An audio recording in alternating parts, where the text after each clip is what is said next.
Kalkun banyak dibudidaya di Indonesia. Selain sebagai ayam hias, kalkun banyak digemari karena nilai ekonomisnya yang tinggi.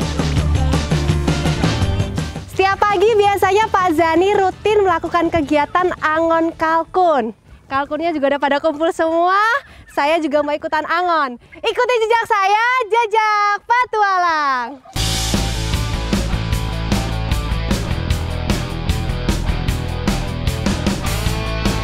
Kalkun merupakan jenis unggas yang bertubuh lebih besar jika dibandingkan dengan unggas lain. Unggas asal Amerika ini sangat cepat perkembangannya. Di usia 6 bulan, berat kalkun bisa mencapai 10 kg. Perawatan kalkun ini sebenarnya nggak sulit dan nggak rumit karena ini tuh termasuk jenis ayam yang mandiri. Asalkan kebutuhan pangannya tercukupi, terus dilepaskan di kandang umbaran yang luas.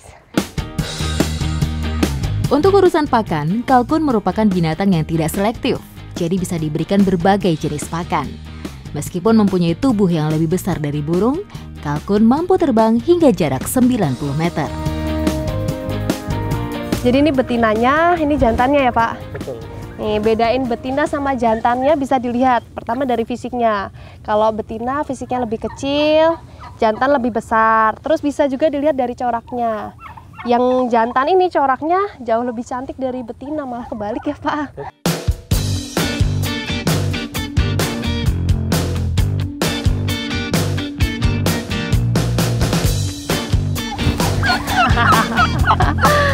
Jenis kalkun tuh ada banyak, salah satunya ini blue slate. Ini termasuk kalkun yang paling istimewa. Kenapa? Karena corak warnanya tuh nggak berlebihan, dia warnanya tuh soft, terus beratnya tuh bisa mencapai 13-15 kilo. Ini jenis kalkun yang paling besar daripada yang lainnya. Dan ini berasal dari Amerika, baru masuk ke Indonesia tuh tahun 2016, termasuk jenis kalkun yang langka. Selain jenis blue slate, ada sekitar 10 jenis kalkun. Sementara jenis bronze yang memiliki warna bulu hitam dan coklat, serta jenis golden palm yang memiliki bulu abu-abu, coklat dan putih, termasuk yang paling banyak dibudidaya di Indonesia. Nih, kalkunnya yang mekar kayak gini, itu biasanya yang jantan. Dia mekar karena apa? Karena dia itu biasanya mau berantem. Karena jantan sama jantan pasti berantem. Kadang juga kalau lihat betina, mereka ekornya mekar untuk menjadi daya tarik buat si betinanya. Kalkun berusia 4-5 bulan sudah tergolong kalkun dewasa, dan kalkun tidak mengenal musim kawin. Dalam sehari, kalkun jantan bisa mengawini 6 kalkun betina. Budidaya kalkun termasuk yang cepat untung. Selain cepat tumbuh besar, permintaan kalkun dari berbagai daerah juga banyak. Nih, kalkunnya mau kita tangkepin, terus kita masukin ke kotak-kotak itu dan mau dikirim ke luar kota.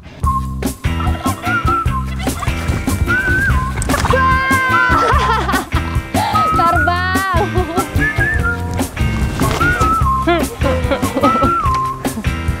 Ini satu kandang satu atau bisa dua? Yang ini bisa dua, jantan betina. Oh, jantan betina ya.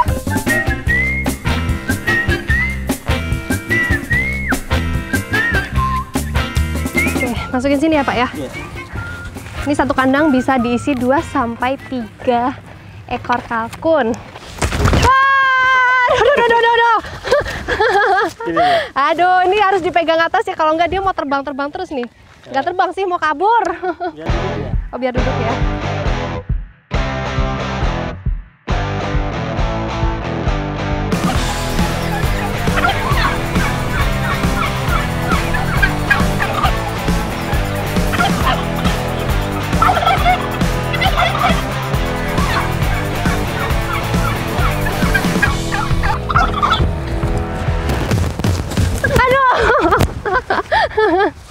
Besar, ini yang paling besar nih. Paling besar ya Pak? Ya. Aduh, larinya kenceng ternyata. Kalkun merupakan binatang yang tidak mudah stres, sehingga bisa dikirim keluar kota dengan aman. Ini biasanya tahan berapa lama Pak kalau di perjalanan gitu? Jalan 3 hari bisa dia tahan ya?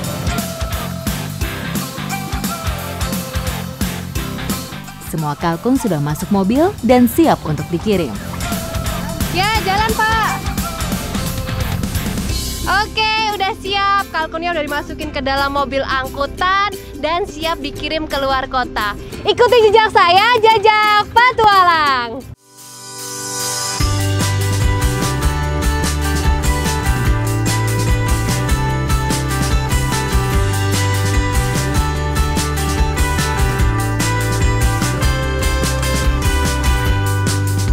Memilih bibit yang baik dan berkualitas adalah kunci sukses budidaya kalkun.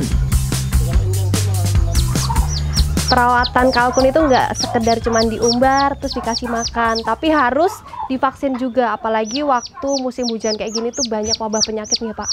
Oke, ini umur berapa ini, Pak? Umur 3 hari, Mbak. Jadi netesinnya tuh cuma di mata sebelah aja, bebas mau kanan atau kiri. Ini vaksinnya namanya vaksin apa, Pak? Vaksin ND. ND. Gastrol disease. Oh, itu penyakit virus ya? Penyebabnya virus. Kita ulang setiap 3 bulan sekali. 3 bulan sekali. Efektifnya itu 3 bulan. Anakan kalkun pun harus rutin divaksin agar tetap sehat. Oke, terkadang peternak itu keliru, mereka tuh memvaksin unggasnya waktu terserang wabah penyakit. Padahal yang bener tuh gini nih, mereka masih kecil-kecil itu udah divaksin dan beberapa bulan kemudian vaksin, pokoknya vaksinnya tuh harus rutin. Sekarang kita mau olah kalkunnya ya, Pak ya. Oke, ikuti jejak saya, jejak petualang. Memasak kalkun memerlukan waktu yang lama. Agar menghasilkan daging yang empuk, waktu yang diperlukan untuk memasak sekitar 4 jam. Kali ini saya akan memanggang ayam kalkun yang sudah setengah matang. Kalau panggang ayam udah biasa, kali ini kita mau panggang kalkun. Wow, gede banget. Bumbu-bumbu dasar seperti bawang merah, bawang putih, cabai, ketumbar, kemiri, dan daun jeruk saya haluskan terlebih dahulu. Apalagi yang dihalusin, Pak? Ini apa sih? Kunyit. Kunyit. Kunyit. Sebelum kalkunnya dipanggang harus dioles bumbu, pokoknya harus merata. Bolak-balik ya, Pak ya.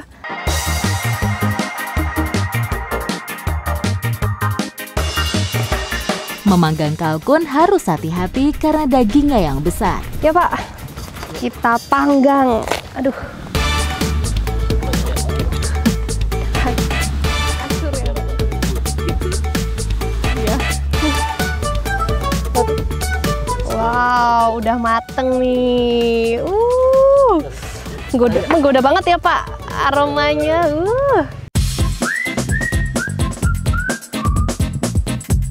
Tak sabar saya untuk merasakan daging unggas besar ini. Bentuknya yang terlihat daging semua sangat menggugah selera. Wangi rempahnya, enak tenan. Waktu yang ditunggu-tunggu sudah tiba. Waktunya makan-makan ya, Pak. Siap. Siap. Ini bikin lapar nih baunya nih, Pak.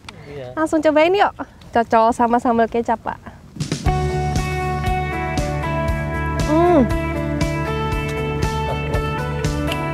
Bumbunya enak tenan.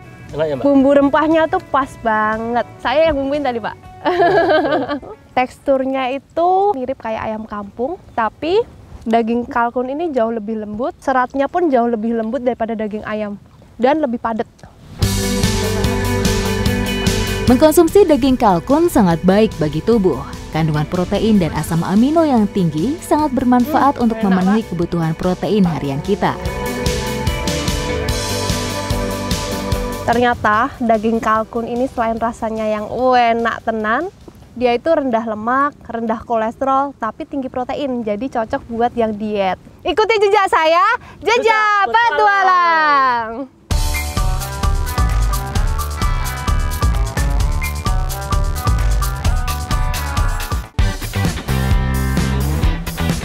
Gunung Kidul, Yogyakarta menyimpan ragam aktivitas unik yang tak boleh dilewatkan.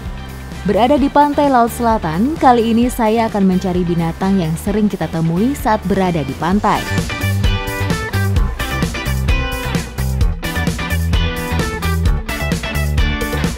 Ada satu kegiatan unik yang biasa dilakukan oleh warga pesisir Pantai Betuang. Salah satunya ini nih, mancing. Tapi mancingnya bukan di laut. Di mana, Mas? Di pasir. Di pasir. Gimana keseruannya? Ikuti jejak saya, jejak petualang. Ayo, Mas. Pantai Betuang adalah salah satu pantai di Laut Selatan yang masih asri. Semoga kali ini saya beruntung bisa mendapatkan banyak binatang buruan. Sebelah mana, Mas? Ini Mbak, ada Mbak. Ada. Oh iya, aduh. Dapat nih. Ya nggak apa-apa. Dapat sarangnya. Ternyata kalau nggak jeli ya nggak kelihatan. Lubang yang menjadi sarang binatang buruan sudah kita dapatkan. Saatnya memancing. Nih, kita mau mulai mancing pakai ini nih, alat pancing. Tapi umpannya bukan cacing. Belalang hidup. Pancing dengan umpan belalang ini untuk menarik perhatian kepiting pasir agar mau keluar dari sarangnya. Loh, ada tuh Mas, ada. Aduh, tapi masuk lagi. Kalau susah tak pakai ini aja. Gimana? Oh iya ya, pakai gatul. Ya. Kabur nggak ntar? Ini dia, kelihatan. Yeay, dapat. Ini emang ukurannya segini-gini ya? Iya, betul. Nih, kepiting pasir. Ternyata banyak cara untuk mendapatkan kepiting pasir. Biasanya di bebatuan gini ada, Mas. Ya, biasanya ada. Tapi jarang ya? Jarang juga. Oh, lah ini nih, Mas. Oh, iya benar. Iya, bener ini. Iya, benar. Wow, ada lagi nih. Walaupun di sini tuh lubangnya nggak terlalu banyak, tapi ada lah ya, dikit-dikit ya. Iya. Nggak mau nyapit dia? Mau. Iya. Gimana? Pakai gatul lagi? Pakai alat aja. Pakai gatul lagi. Oke. Oh, Mbaknya yang mau gali. Ya, coba ya Mas ya. Oh, ini dia. Ini Mana dia. sih? Oh iya. Ih. Aduh. Bentar. Dia tuh begitu naik ke permukaan langsung kabur. Oh, dapat lagi. Ini motifnya beda sama yang tadi ya? Ya, beda lagi. Jadi kepiting pasir ini motifnya cantik-cantik dijepit.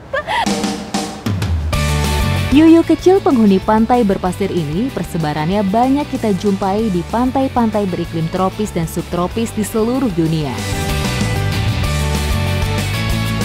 Mana ini? Wow, dapat lagi. Aduh. Yeay, dapat lagi. Aduh, tapi dapatnya kecil karena tadi sarangnya juga kecil. Banyak yang nyebut kepiting pasir ini dengan sebutan kepiting hantu karena warnanya yang semi-transparan dan mirip warna pasir. Selain itu, kepiting pasir juga bisa berkamuflase di pasir untuk menghindari ancaman. Mas. Ini. Aduh. Patah. Aduh. Geli banget karena bentuknya tuh kayak laba-laba. Patah satu kakinya. Tapi motifnya yang ini juga cantik nih. Nah, ini Mas. Nih, jadi kepitingnya tuh nggak selalu ada di lubang. Kadang juga ada di luar. Kalau yang ada di luar gini gampang nangkapnya ya. Iya. Mas, ini emang ada dagingnya? Ada Mbak, ini kalau dimasak enak sekali nih, renyah. Saya jadi penasaran nih sama kuliner dari Gunung Kidul. Langsung kita olah ya Mas. Ikuti jejak saya, jejak petualang.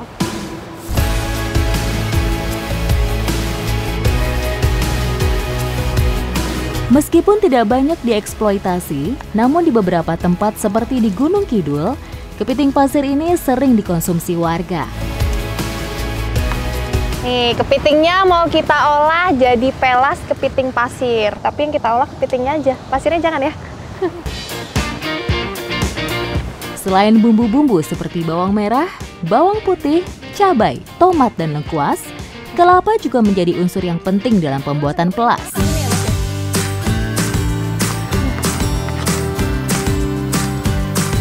Mas, bumbunya udah jadi.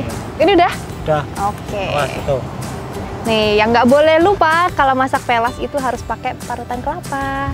Dicampur langsung sama bumbunya ya. Kepiting pasir kemudian dicampur dengan bumbu dan kelapa.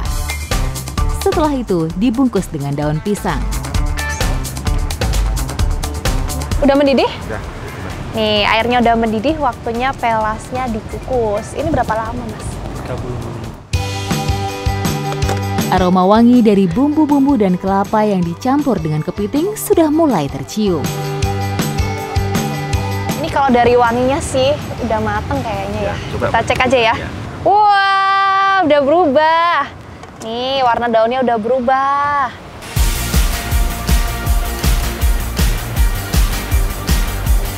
Nih, setelah tadi lari-larian, kejar-kejaran sama kepiting, sekarang waktunya makan.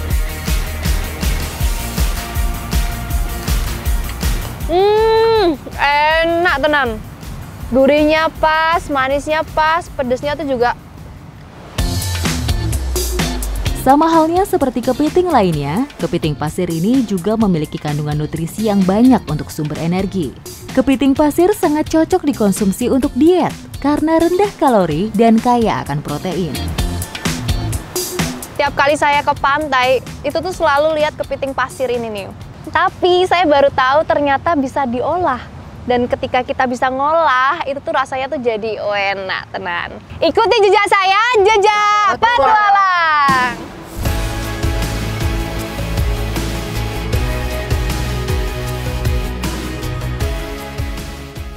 Itu Pak. Wah! Hei!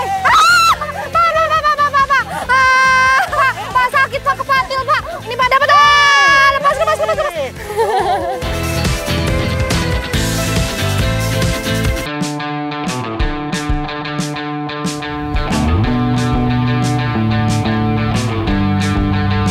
Ragam tradisi dan kearifan lokal dalam memanfaatkan sumber daya alam tersebar di seluruh pelosok Nusantara. Ada satu tradisi yang biasa dilakukan oleh warga Gandrung Cilacap, yaitu tawu. Gimana keseruannya? Ikuti jejak saya, jejak petualang. Kolam yang akan ditawu atau dikuras ini adalah kolam penampungan ikan milik warga. Biasanya jika warga Ciaur Gandrung Mungu menjaring atau memancing ikan dan hasilnya kecil, akan mereka masukkan ke kolam penampungan agar tumbuh besar. Nah ini nih namanya dibendung. Jadi kalau ini udah dibendung, nanti air dari sana nggak akan ngalir ke sini.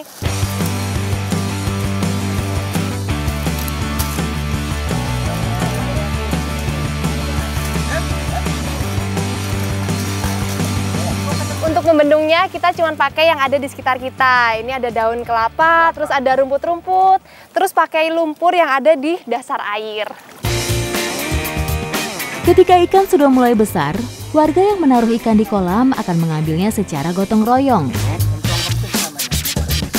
Jadi kegiatan tahu ini sebenarnya gampang, tapi tetap butuh tenaga ekstra. Jadi dikerjainnya bareng-bareng. Setelah kolam sudah dibendung di kedua sisi dan dipastikan tidak ada air yang bocor dalam bendungan, saatnya untuk menawu. Ini nih kegiatan yang saya tunggu-tunggu, yaitu nawu. Karena mainan air jadi seru. Nanti kalau airnya udah asat, kita bakal dapet ikan. Jadi di sini harus dikasih bubur supaya ikannya itu terperangkap, jadi nggak ikut hanyut ke bawah air. Setelah air sudah mulai habis, waktunya menangkap ikan. Yuk, Pak. Ya, yuk. Nah ini airnya udah mulai asat, waktunya kita cari ikan. Itu Pak. Wah!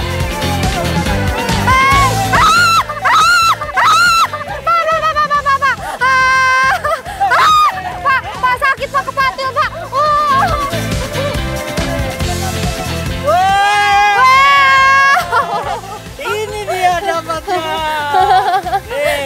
Dapat besar Pak. Ya. Ini matil nggak Pak? Hah? Matil makanya hati-hati kayak gini. Oh iya.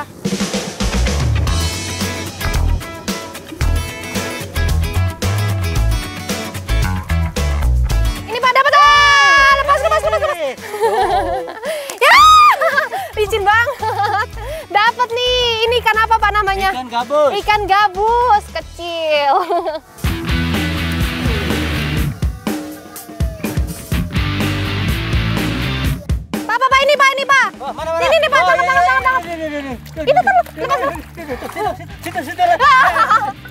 Ini ikannya lompat-lompat, aduh.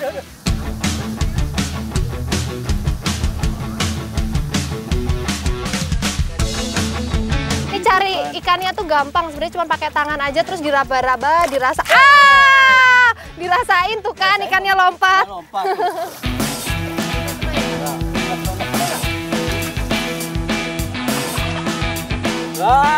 Weh, oh dapet ikan.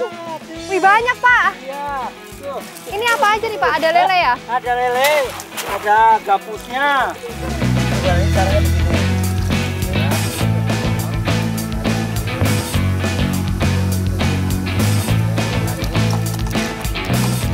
Jadi di sini tuh ikannya ada macam-macam. Ada ikan lele, ada ikan gabus, terus ada ikan mujair. Terus ada apa lagi nih Pak? Beli kaki ini. Oh, beli kaki kecil ya Pak ya?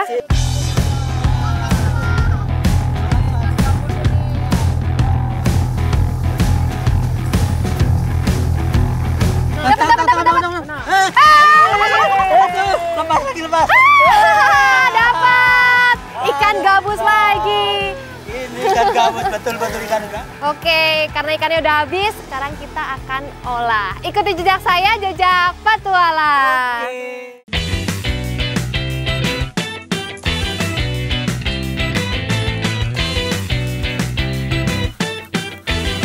Perut lapar setelah tenaga terkuras, saatnya mensuplai kembali energi dengan mengolah ikan hasil tangkapan. Kalau tadi cari ikannya rame-rame, sekarang kita ngolahnya pun rame-rame. Dan olahan yang mau kita buat ini adalah pecak. Kita pun langsung bagi tugas.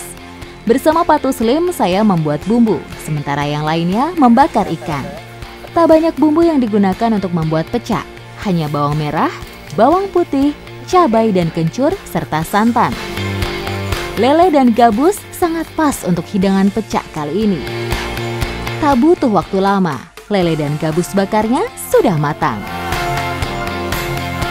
Ternyata caranya unik. Jadi santannya dicampur sama bumbu-bumbu yang masih mentah. Iya. Terus dibejek-bejek ya Pak? Dibejek-bejek, iya, kayak Kalau bahasa gini. sini tadi apa? Dinyak-nyak tadi ya? Biar terasa ini. Oh, biar berasa ya. Ya. Nah, ini nih udah siap. Sekarang waktunya makan-makan. Yuk Pak. Ya, yuk. Pecak langsung disajikan di tengah, dan aroma bumbu mentah dipadu dengan ikan bakarnya sangat menggugah selera. Enak Pak, bumbunya pas ya. Rasanya enak banget. Jadi perpaduan antara santan sama bumbunya itu pas banget. Dagingnya juga halus banget ya Pak. Energi pun terisi kembali dan siap untuk melanjutkan petualangan berikutnya.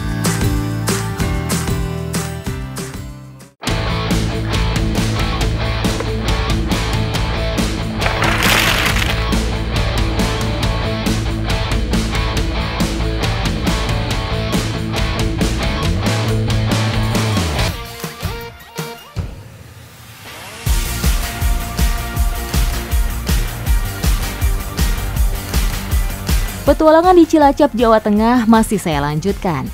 Segara Anakan yang masih asri dan esturia terbesar di Jawa ini terkenal dengan keanekaragaman hayatinya. Sekarang kita mau cari kerang, namanya itu kerang bakau. Katanya sih kerangnya agak beda dari kerang yang lain. Penasaran kan? Ikuti jejak saya, jejak petualang.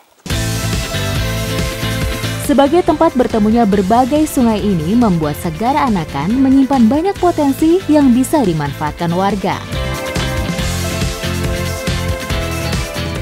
Oh iya. Oh sebenarnya banyak ya Mas ya? Emang harus jeli ya? Jadi kerangnya tuh sebenarnya banyak, tapi karena lokasinya kayak gini berlumpur, jadi susah. Ngelihatnya harus benar-benar jeli tuh. Kerang bakau persebarannya masih sangat melimpah di Segara Anakan. Waktu terbaik untuk mencari kerang bakau adalah saat air laut surut. Kerang akan mudah dicari dan terlihat di permukaan lumpur. Banyak padahal tuh. Oh iya. Nih, satu lagi nih. Jadi cara ngambilnya tuh pakai 3 jari gitu, dimasukin set langsung diambil. Gitu aja Mas ya? Iya.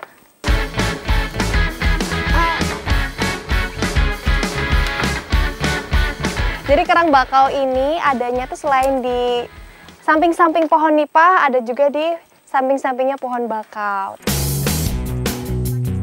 Daun-daun yang kering gitu. Oh ini adanya. Wah ini mas, besar nih mas. Wah kalau ukurannya sendiri lebih besar daripada kerang biasanya nih, tuh. Kadang ada yang lebih besar lagi. Masa? Iya. Bisa sebesar apa mas Iya. maksimal mas? Bisa besar itu batok kelapa gitu. Wah, bisa sebesar batok kelapa? Iya bisa. Kelapa. Selain banyak ditemukan di sekitar pohon bakau dan nipah, Mas Dodi dan Mas Agus juga mencarinya di dasar sungai. Mereka menyelam untuk mendapatkan kerang-kerang yang berada di dasar sungai.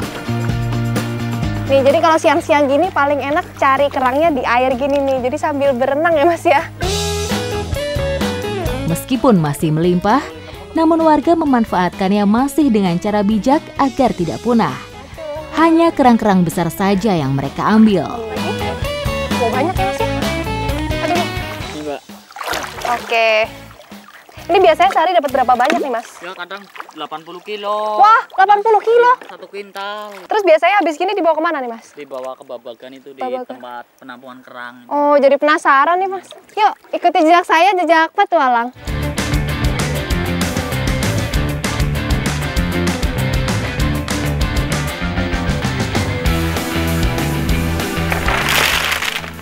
Banyak ya mas ya? Banyak. Jadi ini nih yang namanya babagan. Saya nggak nyangka loh, kerangnya banyak banget di sini. Ini ada berapa banyak nih mas? Itu sekitar 2 ton 3 tonan lah. Wow, banyak banget. Iya tuh, sampai belakang sana tuh. Kerang bakau kemudian dikumpulkan di penampungan sebelum mereka jual. Karena memiliki nilai ekonomis dan mudah dicari, banyak warga pesisir di Cilacap ini yang menjadikan kerang sebagai mata pencaharian utamanya. Ini biasanya sebanyak ini diapain nih mas? Ya biasanya diekspor ke Bali, dikirim pakai truk gitu. Oh, dikirim pakai truk gitu ya. Terus di sana diapain? Dimasukin restoran gitu. Kan di situ ada penampungannya lagi. Gitu. Jadi untuk kuliner di Bali sana ya Iya, mas ya? dibikin sate sama cangkangnya ini dibikin bumbu kuning gitu. Di sini biasanya diolah apa? Ya sama dibikin bumbu kuning. Bumbu kuning juga ya? Saya jadi penasaran mas sama rasanya. Langsung kita olah ya mas ya? Iya. Ikuti jejak saya, jejak petualang. Yuk. Udah nih mas, cuma dua-dua aja. Waktu yang ditunggu tiba, saatnya untuk menikmati kerang bakau yang besar-besar ini. Tadi kita udah main lumpur-lumpuran, sekarang kita mau masak. Udah lapar nih mas. Apa nih, pakai kunyit? Pakai kunyit Oh, ini. nih Biar yang nggak boleh warnanya. lupa nih. Namanya bumbu kuning, ya wajib pakai ini, kunyit. Tak perlu lama dalam membuat bumbu, sementara kerang dibakar terlebih dahulu sebelum dikasih bumbu.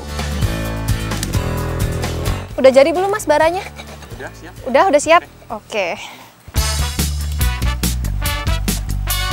Oh, jadi kerangnya harus ditaruh di baranya dulu. Terus nunggu sampai kerangnya Ngebuka. ngebuka dulu, baru nanti kita masukin bumbunya ya. Kurang lebih kerang dibakar dalam bara yang panas selama 15 menit sampai kulitnya terbuka. Oh, jadi kerangnya tuh kalau mau ngebuka, dia keluar airnya dulu. Udah mas itu? Nih, kerangnya udah pada ngebuka, waktunya kita masukin bumbunya ke... Aduh, panas, aduh. Masukin bumbunya ke kerangnya. Aduh, panas banget ternyata. Dagingnya tuh harus kena sama bumbunya semuanya ya. biar terasa Menyeluruh ya. Terus habis itu dibakar lagi. Bakar lagi.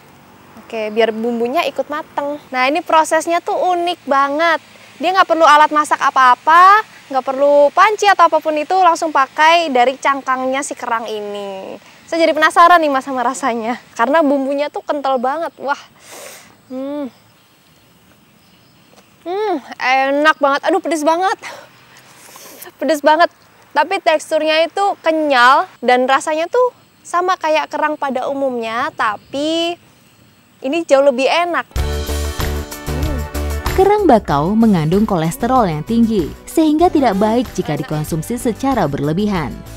Jantung adalah organ tubuh yang mendapatkan manfaat dari mengkonsumsi kerang, sehingga jika dikonsumsi dengan benar, bisa mengurangi resiko serangan jantung. Ternyata selain rasanya yang enak, kerang bakau ini mengandung protein yang tinggi, jadi bisa untuk menambah stamina tubuh kita. Ikuti jejak saya, jejak petualang.